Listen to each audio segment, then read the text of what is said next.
à tous et bienvenue sur le plateau du grand débat du web du mois de juillet. On est en juillet, regardez, on n'a même pas fait tomber la veste alors qu'il fait chaud. C'est dire le professionnalisme qui règne sur ce plateau avec 2 sujets dont on parlera pendant les près de 25 minutes de cette émission et 4 invités pour en parler. Les 2 sujets dont on parlera aujourd'hui, la vidéo sans le son qui fait son apparition. Ben oui, c'est nouveau, ça vient de sortir.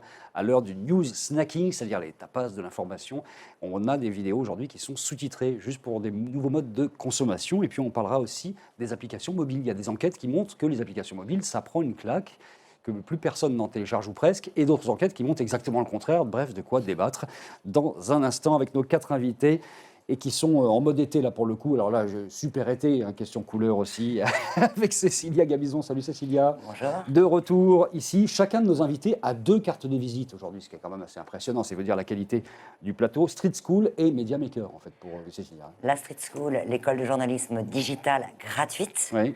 On recrute encore tout l'été, donc pour ceux qui ont envie, et on forme vraiment les journalistes de demain. Et Media Maker, c'est l'incubateur des médias innovants. Et là aussi, venez si vous avez des projets, en gros, on les accélère et on vous aide à lancer des médias ou des porteurs de contenu créatif qui vont... Cécilia qui bosse jour et nuit sur ces 2 projets, mais quand même pas mal au soleil dans la journée. Attends, c'est le bureau mobile, toujours sur le terrain. Toujours sur le terrain, toujours aux aguets, mais au beaux endroits. En face d'elle, Marion Nougier. Salut Marion. Bonjour.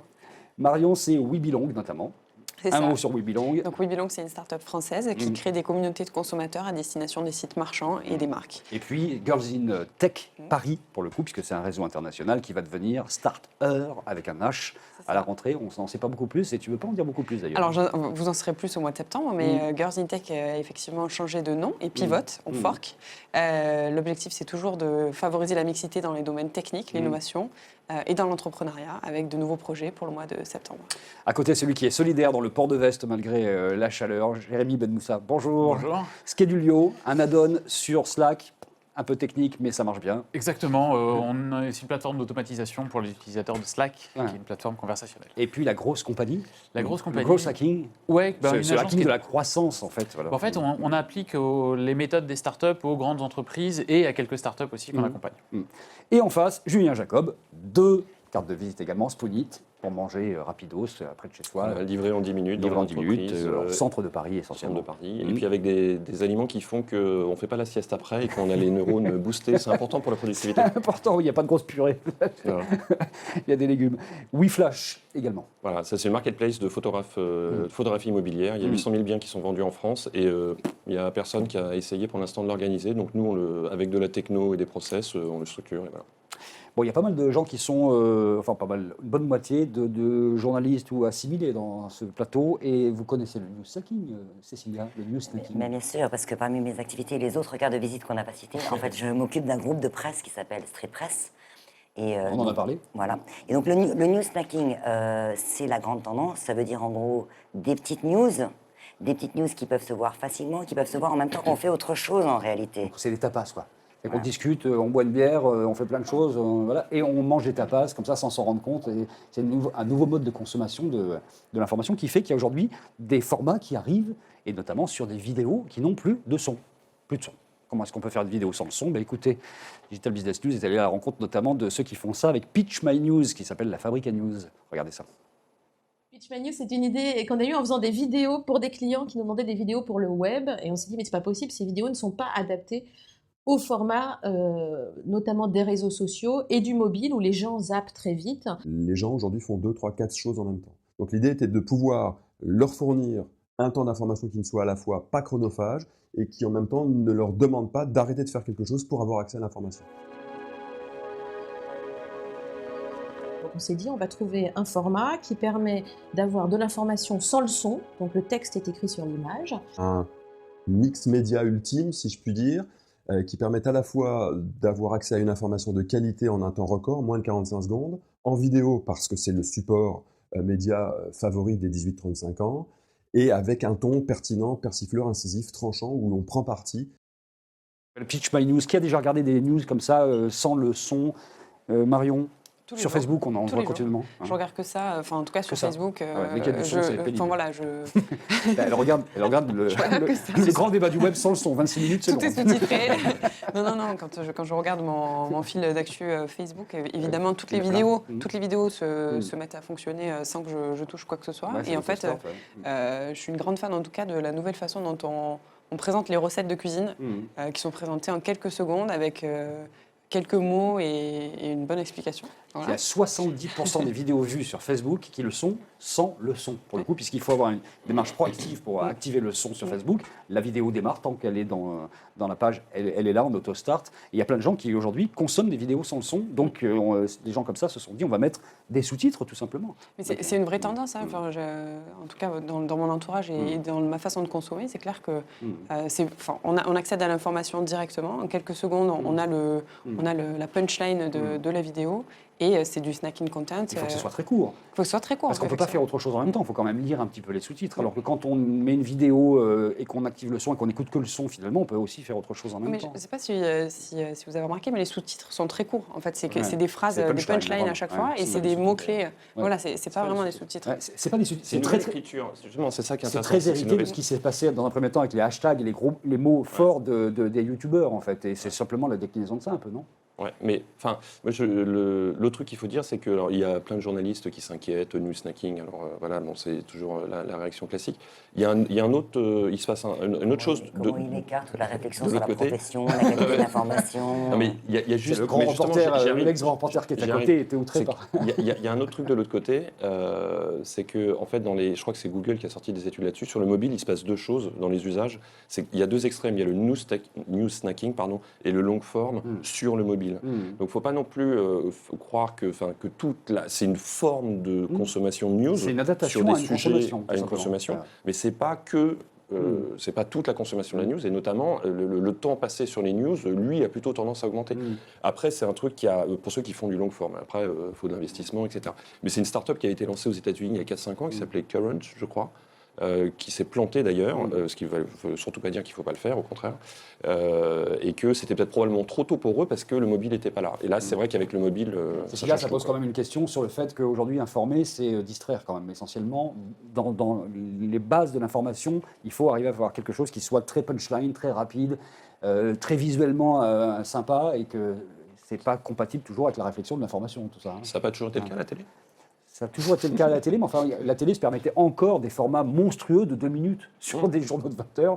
Là, on parle de 45 secondes pour un sujet, quand même. Il y a deux questions. Il y a une question de pourquoi est-ce que ça se met en place, etc. En gros, c'est du Snapchat, c'est effectivement du mobile. Et c'est aussi le fait qu'on faisait autre chose en même temps. On était au boulot, par exemple, et donc on ne pouvait pas écouter avec le son, avec le casque. Et donc, le fait de voir des vidéos sans le son, avec le texte, c'est marrant la façon dont les usages sont adaptés. Ça a marché tout de suite. C'est AG+, Al Jazeera qui a lancé ça vraiment à grande échelle. Ça a cartonné tout de suite et en fait, tout le monde a suivi. Alors ensuite, sur le travail de l'écriture, je trouve ça plutôt pas mal fait parce que ce que ça dit, c'est qu'en fait, la forme d'information encore la plus rapide, c'est le texte. C'est-à-dire que quand bien même on nous dit maintenant que ça va être du tout vidéo, et effectivement, la bascule va être extrêmement rapide pour s'informer réellement. En réalité, c'est du texte qu'on lit. La vidéo est un tout petit peu prétexte derrière. Et donc, c'est toujours le texte, la façon de s'informer la plus rapide. Alors, comment ça va évoluer? Parce que si on allait vers du tout vidéo, sur la façon de faire de l'info qui serait du tout vidéo, déjà, c'est une mutation de la profession énorme, mais qu'est-ce qu'on arrive à dire? On dit beaucoup moins de choses en vidéo que même dans ces phrases courtes que vous voyez, et que dans sa passance, on peut trouver des raccourcis. En fait, il y a une tendance dont on parle assez peu, c'est qu'en fait, la plupart des gens ne rentrent plus dans la profondeur d'un sujet. C'est-à-dire que j'ai vu une étude il y a 2 jours qui expliquait que je crois qu'il y a 40% des gens qui retweetent des articles en n'ayant lu que le titre de l'article. Ça, on le savait. Simplement, maintenant, il y a des chiffres en face. On le savait parce que sur Twitter, c'est un usage et que c'est facile. Mais ce que je veux dire, c'est que la plupart des gens s'informent juste en lisant le titre parce que tu as l'essence de l'information et qu'ils n'ont pas besoin d'approfondir le Qui sont les modes de consommation? Quels sont les modes de consommation de ce news snacking avec des vidéos texte, à votre avis? Au bureau? Dans le transport en commun avec un téléphone? Jusqu'au bureau, c'est pratique aussi. Je pense que dans les deux cas, il y en a beaucoup. Il y en a beaucoup au bureau parce qu'on ne peut pas activer le son, c'est difficile. On bosse de plus en plus dans des open space. Donc quand tu lances la vidéo avec le journal ou un reportage un peu long, c'est difficile. Même s'il y a beaucoup de gens qui travaillent avec le casque, mais ce n'est pas encore le cas de tout le monde. Et très concrètement, c'est une facilité d'accès à l'information. En fait, il y a 2 choses qu'il faut vraiment retenir de ces vidéos. C'est d'abord que c'est évidemment du texte et qu'il n'y a pas de son, mais c'est surtout que c'est de l'information très courte. On n'a pas un sujet qui qui va durer 8 minutes, même avec de l'écrit. C'est Oui, forcément mais encore des... une fois, ça correspond à un usage. Bien sûr. Les micro-moments, le mobile, et encore une fois, c'est que le mobile, c'est pas du tout le web. Le mobile a écarté les deux choses. C'est qu'il y a de la micro-consultation entre deux rendez-vous dans le métro, etc. Et puis il y a, dans le métro, il y a la consultation très longue qui se fait. Donc il ne faut pas non plus opposer. C'est pas parce qu'il y a des nouveaux formats qui arrivent là-dessus que il y a quand même énormément de choses qui se passent sur le long form journalisme, encore une fois, que ce soit en vidéo ou autre, qui connaissent d'énormes succès. D'ailleurs, un exemple, c'est BuzzFeed, qui a commencé à faire ça il y a 3 ou 4 ans, qui est sur du contenu comme ça, et qui, de l'autre côté, a embauché des journalistes du Financial Times. Du Et voilà. tout, là. Ils font du long form journalisme Non, mais- avec le rédacteur en chef du ils Financial font Times. Donc, de temps en temps. bah oui, Parce que je vous invite à regarder la home de BuzzFeed pour voir quand même quel est l'ensemble ça des n'a jamais été productions. la home qui a. Si tu regardes sur Le Monde, les articles qui sont les plus lus, c'est Koh-Lanta et compagnie. Donc de toute façon, ça n'a jamais. Et eux, ils sont dans une Non, mais logique là, attends, de. ça c'est une question, parce qu'aujourd'hui, on a décidé de se faire des ennemis. Hein. On en avait Bah parlé ouais, avant. sinon, Voilà. y a pas de débat. Non, c'est sur BuzzFeed, mais sur d'autres compagnies qui ont eu la même stratégie. On les admire parce que quelque part, ils sont dans le succès et qu'ils ont conquis à base de vidéos amusantes, avec un certain talent pour le faire, de vidéos amusantes, d'anglage, de listes, de choses très simples, et du LOLcat, et parfois de choses quand même pas d'un très haut niveau d'information. C'était du C'est du divertissement. divertissement, Et maintenant, le jour où ils font un peu d'information, on les regarde avec admiration en disant « Ah, mais peut-être Ils ont une rédaction de 50 personnes aux US, là, ça commence à devenir. D'accord, mais ils font pas, si tu regardes la teneur, aujourd'hui Google par exemple ne les référence pas comme un site sérieux, ils sont en conflit avec En eux. même temps, de parce plus en qu'ils font plus, pas on trouve d'information. un article de BuzzFeed qui est un bel article, bien foutu, avec une vraie profondeur de champ de la vision. Donc c'est vrai qu'ils font ce travail-là de plus en plus. Mais C'est pas tous les jours, la masse. Oui, mais c'est- les deux peuvent cohabiter Ouais. et dans Oui, tout à fait, l'usage bien des sûr. gens, Le les sujet, deux c'est pas cohabitent. BuzzFeed, je vous rappelle, hein, c'était la vidéo Non, mais- sans le son. C'est un bon exemple entre le snacking, et le long form. Et d'ailleurs, la télé dont on parle tout à l'heure est aussi un bon exemple. C'est que la télé, il y a du Koh-Lanta et il y a du journal télévisé. Et on ne peut pas résumer la télé à l'un ou à l'autre. Est-ce que c'est générationnel, cette consommation de vidéos comme ça, de façon très très courte, avec comme ça du texte, Marion? C'est générationnel, mais c'est également aussi le support qui est important. Parce que ces vidéos très courtes, on les regarde sur son téléphone portable et pas forcément sur son Mais ordinateur. est-ce que tu penses que ça peut intéresser des gamins de 12 ans qui finalement ne regardaient pas nécessairement les news? Dans cette forme-là, ils se disent, tiens, après tout, je peux aller voir ce qui se passe. On va me faire 45 secondes sur la loi Khomri, je ne saurais pas grand-chose de plus, mais j'aurai quand même ces 45 secondes d'information de plus. Mais ça sera 45 secondes déjà sur une information. Alors peut-être que ça sera une vidéo, peut-être que ça sera une infographie, peut-être que ça sera issu de Snapchat aussi, puisque les 12-15 ans utilisent beaucoup Snapchat. Et on a pas mal de vidéos très courtes comme ça, L'idée, c'est de avec un trouver des message. formats de toute façon qui impactent une nouvelle génération de consommateurs qui sont des consommateurs du snacking Il faut pur. Quoi, pouvoir hein. concentrer la personne pendant le laps de temps où elle est ouverte aux médias et Mais ouverte au justement, support. en fait, la question que ça pose, parce que là, on discute de format, mais finalement, on est aujourd'hui dans une économie globale de l'attention. C'était avant le temps de cervelle disponible, mais maintenant, tout le monde dispute cette attention, toutes les activités. Et donc, comment captiver, comment capturer un temps d'attention, et donc un temps d'attention qui se fragmente de plus en plus dans ces vidéos très courtes. Il y a un côté que je trouve intéressant qui est que ça fait une sorte de résumé, c'est-à-dire que quelque part il y a une sorte de pédagogie, ça fait une sorte de résumé facile des news et ça acculture, ça évangélise aussi des publics qu'on n'avait pas avant. Par contre, ça joue beaucoup sur l'émotion. C'est-à-dire, je ne sais pas si vous voyez, mais il y a de la musique derrière, etc. Donc même quand on l'écoute, on voit sans le son, mais quand on le met, c'est avec le son. C'est un peu toujours des formats qui sont finalement très répétitifs. Et quelque part, donc là, ça crée une sorte de culture. C'est une culture, voilà, comme la culture de la télé. Avec un point de vue, c'est le cas de Pitch My News qui a décidé d'avoir à chaque fois un angle, un point de vue réellement politique sur l'actualité, parce qu'il trouve que s'il n'y a pas ce point de vue-là, finalement, c'est juste une news de l'AFP finalement qui est super réduite. Il y a un quoi, débat voilà. intéressant qui est qu'est-ce qui va subsister dans cet univers de news et dans la façon dont on va s'informer, même si ça va sans cesse évoluer. Est-ce que ça va être ce mélange, ce flot permanent de petites informations mises en scène de manière simple et très accessible, snacking, et d'un autre côté, on approfondit ce que l'on a envie d'approfondir, c'est-à-dire chacun va se faire son propre programme, là où il va approfondir, parce que la somme d'informations à disposition est incroyablement riche. Mais justement, en termes d'usage, je pense que c'est ça qui a simplifié un petit peu. Je pense justement que c'est pas très générationnel. À partir du moment où c'est sur Facebook, moi, les deux pages sur lesquelles je vois le plus de vidéos qui sont sous-titrées, en l'occurrence, c'est Business Insider, qui est clairement pas pour les 12-14 ans, et Futurisme, qui est un truc qui parle de science, donc qui intéresse a priori pas énormément. C'est très ciblé. C'est ciblé, mais je pense que c'est avant tout une question d'usage. Quand on est sur Facebook, moi, c'est vrai que j'aime pas mettre le son, que je vais rarement lancer une vidéo. Par contre, je me fais attraper plus facilement par une vidéo qui est en autoplay, donc qui s'est lancée toute seule. et que je vais suivre parce que justement, j'ai pas besoin de lancer le son pour avoir Il y a l'information. le Parisien qui fait le Parisien TV qui fait beaucoup de choses Ouais. comme ça, qui sont pas mal faites d'ailleurs. Il y a Nuit debout qui, bon, ils ont peut-être raté un certain nombre de trucs, c'est le moins qu'on puisse dire, par la communication sur les réseaux sociaux. Ils n'ont pas été mauvais et beaucoup de vidéos comme ça avec du sous-titre pour passer des messages très très simples. Ouais, Voilà. mais justement, je pense que c'est un format qui correspond bien à l'usage qu'on commence à avoir de Facebook et de la vidéo. Allez, on passe au sujet suivant. Dans le grand débat du web, on parle des applications. À votre avis, vous avez combien d'applications sur votre téléphone? Moi, j'ai calculé, j'en ai 123 précisément sur le mien. Vous avez une idée ou pas? Moi, très peu. Non. 20, je fais le ménage. La dernière que vous avez téléchargée, c'est combien de temps? Un mois, 6 mois La moyenne, je crois que 80% des applications sont effacées dans les 4 jours qui suivent. Donc, 65% des possesseurs de smartphones ne téléchargeaient plus du tout d'applications en 2014, selon une étude de Comscore. Alors évidemment, ça laisse de la place pour les 35% qui restent, qui continuent à le faire. Mais sur les pays industrialisés, on va dire que la coupe est pleine, d'une certaine façon. Il faut aussi questionner un peu l'étude de Comscore. Ouais. Hein. Enfin, Ouais. Non, mais c'est parce que les chiffres sont...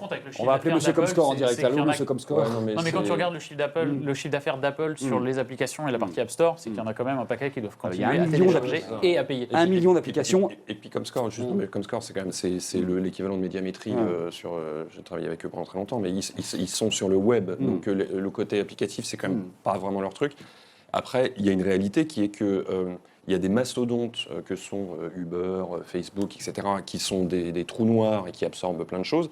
Et après, il y a des petites applications, Petit Bambou par exemple, qui sont très spécialisées On en avait et pas qui parlé. vont, voilà, Quelles qui sont, vont être quelles sur sont selon vous les 3 applications les plus téléchargées dans le monde? Allez, on y va. Ah bah Facebook, certainement. Ouais. Enfin, ou Messenger. Messenger. La troisième, Uber. YouTube. Et la troisième? YouTube. Toujours dans la même galaxie d'ailleurs. Ouais, ça doit être Snapchat, un truc dans le Bah, genre. c'est WhatsApp. WhatsApp, Donc ouais, c'est ouais. Facebook qui a les 3 applications les plus téléchargées au monde aujourd'hui, qui étaient très très mauvais il y a 5 ans en matière de mobile, Facebook. Ils ont Ouais, et raté surtout, la mise. Souvenez-vous finalement. du keynote de Mark Zuckerberg, on n'appelait pas ça des keynotes pour Zuckerberg, mais je ne sais plus quand, il a dit on a été mauvais sur le web, on s'est complètement planté, sur le mobile, pardon, on s'est complètement planté, on a essayé de faire du BI, machin truc, on arrête tout, on redémarre, en 2 ans, Ils sont devenus des chefs. ils sont devenus, enfin c'est incroyable. Absolument incroyable. Le résultat aujourd'hui, c'est quand même qu'il y a moins d'applications qui se téléchargent dans les pays industrialisés, on va dire. C'est beaucoup de jeux qui sont téléchargés sur les applications. Il y a des exceptions. Hein. Il y a Snapchat, Uber, évidemment, qui marchent à peu près partout et qui sont téléchargés en masse. Mais c'est surtout dans les pays en voie de développement. C'est en Inde, c'est en Chine, c'est en Indonésie que se téléchargent le plus d'applications aujourd'hui. Combien d'applications sur ton téléphone, Marion? Je dois avoir une petite dizaine qui se renouvelle. D'applications 10 applications? Bah, j'ai pas de capacité Mais t'as mémoire pas de sur vie, mon portable pour avoir. T'as pas de fil numérique? Je refais la question. Sur ton feature phone, tu as combien d'applications? Tu as un j'ai- smartphone Oui, j'ai un smartphone, il fonctionne. Quand j'arrive à capter Internet. 10 applications, pas plus. Non, j'ai une dizaine d'applications que je renouvelle très Moi régulièrement. qui pensais en parce avoir que j'ai peu, pas- en fait.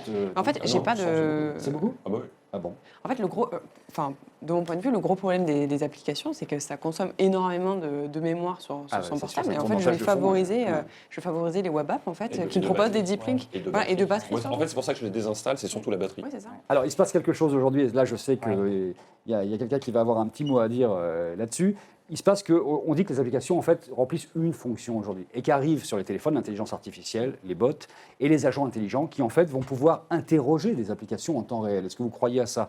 Est-ce qu'on va avoir demain un agent intelligent? Alors, ça sera du Siri, ça sera du Cortana, ça sera des choses comme ça, qui vont interroger des applications qui vont devenir finalement invisibles. On n'aura plus besoin de les télécharger, mais on en aura le bénéfice quand même.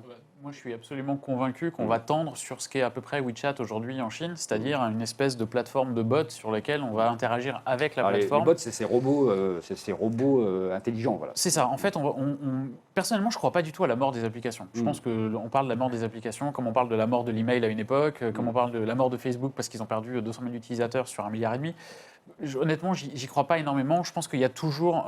c'est un marché qui est en train de se structurer et l'usage fait qu'on en télécharge moins, mais on télécharge ce qui nous est utile.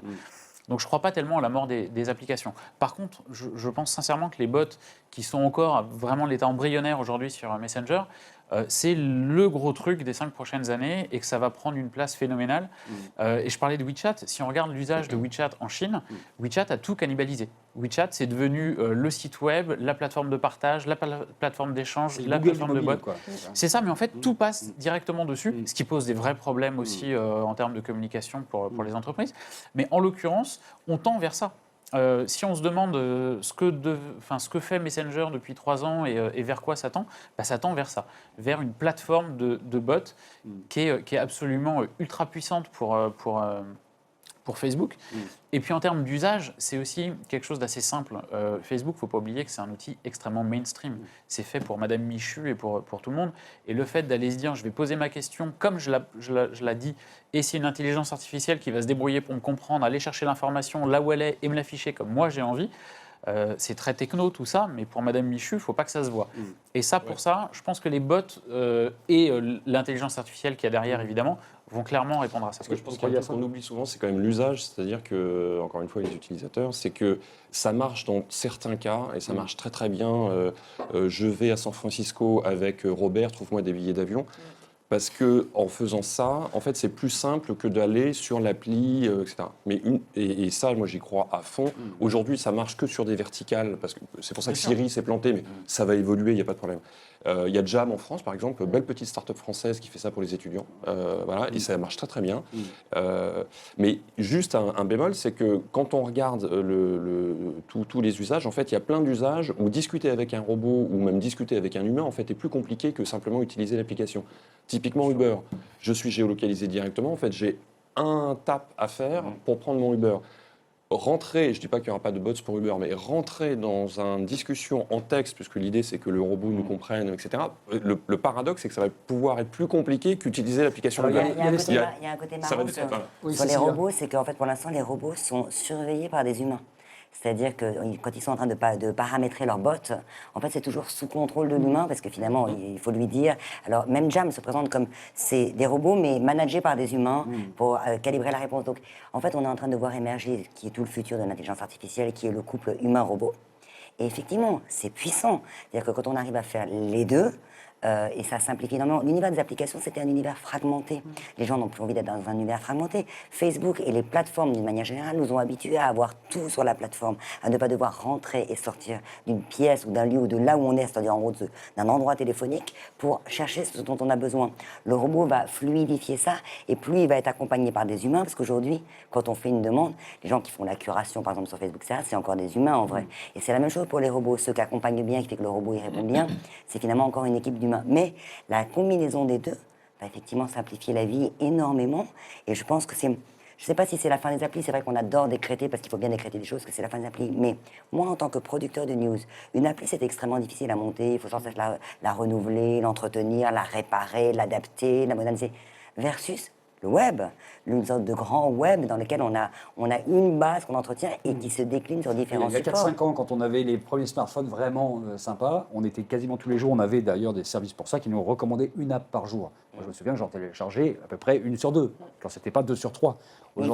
Aujourd'hui, si tu connaissais pas les apps, t'étais on avait tous un appétit absolument colossal de se gaver d'apps et finalement on les utilisait très très peu derrière pour la plupart d'entre elles. Aujourd'hui, c'est vrai que moi, j'ai même pas l'idée d'aller sur une plateforme un App Store aujourd'hui. L'usage a évolué justement, c'est plus aussi nouveau qu'avant. Donc on a un usage qui s'est calmé justement. On télécharge plus n'importe quoi, on télécharge ce qui nous aide. Puis on va plus traîner sur l'App Store pour voir quelles sont les dernières nouveautés, ou en tout cas moins. C'est pas la même population. Vous allez ou pas sur les App Store? Non, mais c'est pas la même population. C'est que le geek que tu étais en essayant tout, la population qui aujourd'hui c'est mainstream. Donc voilà, ils vont pas aller voir sur l'App Store chercher des choses. Sauf sur le classement des jeux pour le coup, où les jeux s'implantent très vite. Et même pas d'ailleurs parce que sur les jeux, je sais plus, la Candy Crush là, il a un taux de viralité qui est en fait incroyable et qui provient en fait des utilisateurs eux-mêmes. C'est-à-dire que c'est même pas la mise en avant sur le store qui explique le succès de Candy Crush, c'est le côté viral entre les personnes. Marion, c'est politique ou c'est simplement comme ça, je sais pas, le hasard qui fait que tu n'as que 10 applications sur ton... Je suis choqué. Personnellement, je suis choqué. Non, je pense qu'il y a il y a un volume énorme d'applications disponibles, en tout cas sur le store. Et c'est vrai que je vais plus télécharger des applications qu'on me recommande qu'aller chercher, fouiller, etc. En fait. Personne ne te recommande. Pas d'avis. Si, j'ai des un peu rapide. Personne ne la recommande des conclusion un peu. Mais en même temps, c'est parce qu'on a énormément d'applications qu'on en utilise énormément. Non, c'est absolument vrai. Il y en a beaucoup qui ont beaucoup d'applications parce qu'ils ont peut-être des plus gros téléphones, mais en l'occurrence, qu'on n'utilise que 3. Je vais cacher le L'idée, c'est plus d'aller dans la qualité que dans le simple fait de télécharger une appli que je vais jamais ouvrir, jamais utiliser et qui va pas fonctionner. Et puis il y a surtout le phénomène d'application où quand je vais utiliser une appli, j'ai pas envie de me faire spammer par la publicité à longueur de temps que j'utilise. Ou des notifications extrêmement pénibles. Ou des notifs, etc. Mais après, les notifs dans les applis qualitatives, on peut les couper. Donc du coup, je vais plus dans la productivité que dans le fait de me dire... Alors, ce que ça va changer, c'est pour les producteurs, parce que l'application, ça avait un côté, c'était un peu l'équivalent de l'abonnement. Une fois qu'ils ont l'appli, ça y est, ils sont abonnés, et dans un certain sens, on avait l'impression, ce qui est vrai pour, en gros, les 3 applis qu'on utilise vraiment. Là, il y a une fidélité qui est sans équivalent dans le reste du grand web. Mais par contre, ça se concentre sur 3 applis, et ça se concentre en fait sur des vrais usages, c'est-à-dire les applis qui marchent, c'est toujours des usages récurrents. Quelque part, ça rend, quand il n'y a pas de récurrence, il n'y a pas d'appli, quoi. Et c'est ce qu'on apprend, en fait, parce qu'on a tous cru à l'Eldorado des applis, on avait tous des idées d'applis, etc. Aujourd'hui, si ça ne correspond pas à un service et à un usage récurrent, il n'y a pas d'appli, alors qu'on peut, sur le web, par d'autres moyens, exister, même si on n'est pas récurrent. On a tous monté des applis, on a tous rêvé qu'elles se téléchargeaient à 10 millions, et puis on a tous remarqué qu'elles étaient au fin fond du classement. Oh, zut. C'est t'as Attends, toujours on été va la avoir guerre. un moment de promo pour nos vieilles applis. Tu sais. Alors moi, justement... Bon, c'est- très, ça, très rapidement, parce que c'est la fin de cette ouais. émission. Il y avait un +1 ou un -1. On termine sur ce Ouais. sujet-là. Alors moi les j'ai un amis. +1, c'est un bouquin qui est sorti en mars 2016, qui devrait être en lecture obligatoire pour tous les entrepreneurs. Ça s'appelle Sprint, c'est fait par Google Venture. Donc pour faire simple, on a eu le Agile dans les années 2000, on a eu le Lean Startup avec Eric Ries en 2008, on est en 2016. C'est une méthode, la méthodologie Lean Startup enfin applicable, où on vous dit même quelle couleur de stylo utiliser dans les... brainstorming interdit par exemple, Enfin, il y a plein de trucs géniaux là-dedans. Ouais, c'est le nouveau truc parce qu'en fait, on sait que dans les brainstorming... C'est terminé. Et surtout, c'est juste dernière chose, c'est pour les industriels. Ça marche pour les grosses Sprint. boîtes. Sprint. Le bouquin. de Google Merci Venture. beaucoup, Cécilia, Marion, Jérémy et Julien. C'était la 31e de ce grand débat du web que vous pouvez évidemment partager allègrement avec le hashtag LGDW. On se retrouve la semaine prochaine et ce sera la dernière de la saison. Salut à tous.